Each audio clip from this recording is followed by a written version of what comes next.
කොන්ද නම් දෙයියන් පිටෙන් කොන්ද හොඳටම හොඳයි වගේ කියලා හිතනවා. මගේ නම ස්ටීව් වීරසේකර. මම කැනඩාවේ තමයි ඉන්නේ. මම ලංකාවට ආවේ මේ ඇක්චුවලි අම්මව බස්සලා මගේ මේ ට්‍රීට්මන්ට් එකක් කරගන්න මගේ මේ කොන්දට. කැනඩාවේදී පොඩි ඇක්සිඩන්ට් එකක් වුණා මට. මට ඒකෙන් පස්සේ කොන්ද නවන්න බැරි වුණා. ඉඳගෙන ඉන්න බැරි වෙන එක තමයි මගේ ලොකුම දේ.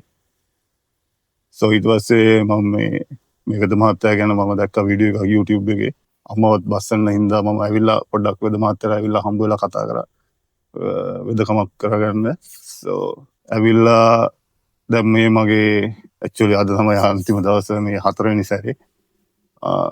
දැන් මට ඉඳගන්න හොඳටම ඉඳගන්න පුළුවන්. මට කොන්ද නවන්නත් පුළුවන්. ඒ ගැන ලොකු සතුටක් දැනෙනවා මේක කොහොමද වුණේ කියලා.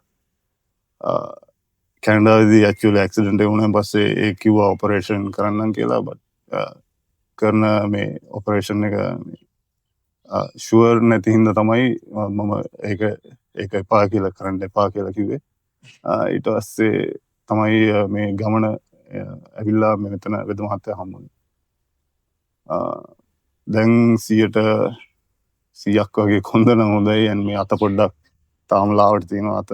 බට් කොන්ද නම් දෙයියන් පිටෙන් කොන්ද හොඳටම හොඳයි වගේ කියලා හිතනවා.